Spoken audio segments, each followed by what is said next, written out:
Hey everyone, hey, welcome back to my channel. So we'll be reacting to the moments that made Ben Shapiro famous, and this is from Discuss TV. Wow, guys, let's check it out and see what made Ben Shapiro a famous guy. Let's check it out. Joining me now in the audience, Shagun Oduolowu, entertainment journalist, Zoe Tur, pilot and reporter who herself is transgender, and Ben Shapiro, senior editor, Breitbart News, author of Bullies. Ben, did she deserve this award? For what? For courageously coming forward, for having been an athlete of great prowess and now fighting a new battle. What exactly is the battle? I mean, self-definition is what you do, and my baby's doing it at 18 months old. I wasn't aware that you get a medal for it. To come out transgender is horribly difficult. It is the most difficult thing you can do. I've been overseas. I've flown helicopter missions, surveillance missions. I've been shot, stabbed. Being brave is being yourself. And being transgender is about the bravest thing you can do. Did she deserve the award? Yes. Why are we mainstreaming delusion? It's not delusion.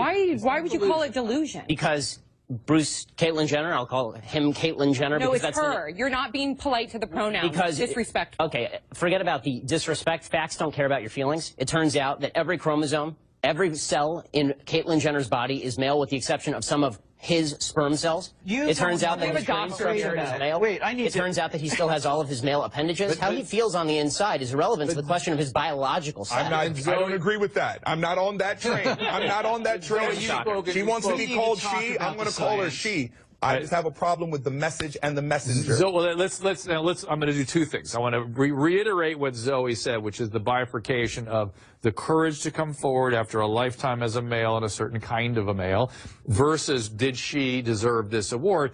Listen, awards, what are award ceremonies except an opportunity to catch some eyes? Especially the ESPN. So, yeah. ESPN, well done, ABC. They did exactly what their job was, attract eyes. They did it. That's what award ceremonies are for. But in terms of the science behind gender dysphoria, you're very familiar with that, Zoe. Very familiar. It's not about the the chromosomes within our both know nuclei. Yeah, go ahead. chromosomes don't necessarily mean you're male or female. Gender. With gender Identity. Go ahead. No, so especially, but even so, you have a thing like Klinefelter's syndrome. So you don't know what you're talking about. You're not educated on genetics. Would you like to discuss the genetics? Or well, what are your genetics? So I'd stay away from the genetics and back to the brain scans. You cut that out now, or you'll go home in an ambulance. Yeah, that seems mildly inappropriate for a political discussion. No, I know. Well, but wait. To be fair, but to be fair, you're actually being kind of rude. And that's not fair. I'm sorry, it's not rude to say that someone who's biologically a male is a male. Someone who's biologically male is a male. But Mr. Shapiro, you knew very well that saying that to Zoe would be egregiously insulting. It's not a matter of insulting or inflammatory. It is. It's a fact. No, well, you're a male. Sir, Drew is a male. Sir, you're right. On paper, what is a fact is a fact, and I can't deny that. But you knew that going in, that to saying that to Zoe would be aggressively insulting. It's not a matter of aggressively insulting. It is. The entire discussion is whether we are embracing mental illness and delusion as a society. That's the entire discussion. No, but that. Ben Shapiro is editor-at-large at Breitbart.com and the author of Bullies, How the Left's Culture of Fear and Intimidation Silences Americans. So why am I off the rails, Mr. Shapiro? Honestly, Piers, you've kind of been a bully on this issue because what you do, and I've seen it repeatedly on your show, I watch your show, and I've seen it repeatedly, what you tend to do is you tend to demonize people who differ from you politically by standing on the graves of the children of Sandy Hook, saying they don't seem to care enough about the dead kids. If they cared more about the dead kids, they would agree with you on policy. I think we can have a rational political conversation about balancing rights and risks and rewards of all of these different policies, but I don't think that what we need to do is demonize people on the other side as being unfeeling about what happened in Sandy Hook. How dare you accuse me of standing on the graves of the children that died there? How dare you? I've seen you do it repeatedly, Piers. Like I say, how dare you?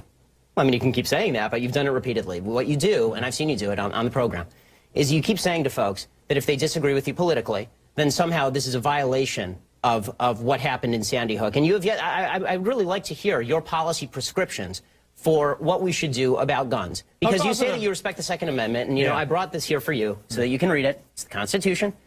And I would really like for you to explain to me what you would do about guns that would have prevented what happened in Sandy Hook. If you want to do what you did in the UK, right, which is ban virtually all guns, that is at least a fair argument, and we can have a discussion about whether that's something that we ought to do well, or I've not. made it very clear what I want to do, which is exactly what Mark Kelly wants to do. And in fact, rather than address Okay, so let's talk about that. Rather than address your comments to me about standing on the graves of children at Sandy Hook, you can address them to Mark Kelly, because he agrees with everything that I've been saying, because he feels the same way, as does his wife. They're gun owners.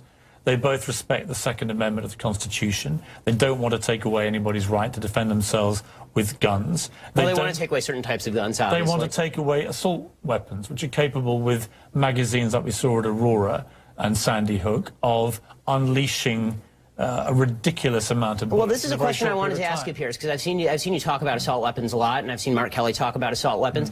The vast majority of murders in this country that are committed with guns are not committed with assault weapons, they're committed with handguns. Okay, so are you willing to ban handguns in this country across the country? No, that's not what I'm asking for. Why not? Let me ask you... Don't you care about the kids who are being killed in Chicago as much as the kids in Sandy Hook? Yes, I do. Then why don't you care about banning the handguns in Chicago? I wanted to share with you. According to Pew Research, the net worth of white families in 2013 was $141,000. For black families, it was $11,000, even less than the $19,000 it was in 2007. According to economist Edward Wolf of the University of New York, excluding vehicles and other durables, the median black family worth is just $1,700, while 40% of black families have zero or negative wealth. White family worth, in terms of financial worth, is 69 times more than that of black families. Given this disparity, how can you argue that racism is not a driving factor in income inequality? Because it has nothing to do with race and everything to do with culture. And when you have a culture that doesn't... You know what? Explain to me. You explain to me why black kids aren't graduating high school. Explain that one to me. Explain to me why black kids are shooting each other in rates significantly higher than whites are shooting each other. Explain to me why 13% of the population is responsible for 50% of the murder. Explain to me why the number of black kids in prison, not for innocent reasons, not for walking down the street and getting pulled into a prison, is so high. Explain, if it has nothing to do with culture, explain to me why the single motherhood rate in the black community jumped from 20% to 70% in the same course of time that the civil rights movement has made such tremendous strides. Is America more racist now than it was in 1960? And if it is, please explain to me how that happened. Wow, like, guys. Ben Shapiro ability to think, and articulate clearly under pressure is really impressive. When I mean it's really impressive, I mean it's impressive. Like, for the fact that transgender grabs Ben Shapiro's neck and everyone does nothing proves a lot.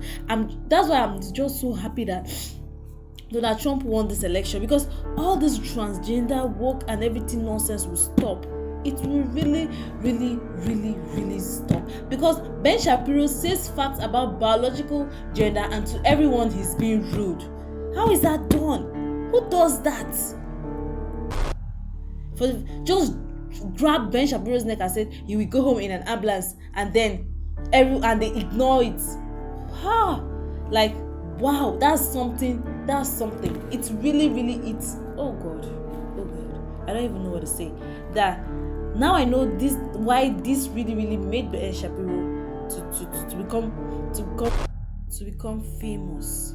God, these people got the nerves, they got the guts. I just love Ben Shapiro's patience, like he's thinking, focusing on everything, even under pressure. He still maintained his steeze and composure. That really speaks volumes a lot about Ben Shapiro. Guys, let me know what you think in the comment section. Like, watch, and subscribe to my channel, and have a wonderful day ahead. Be you, do good. Bye.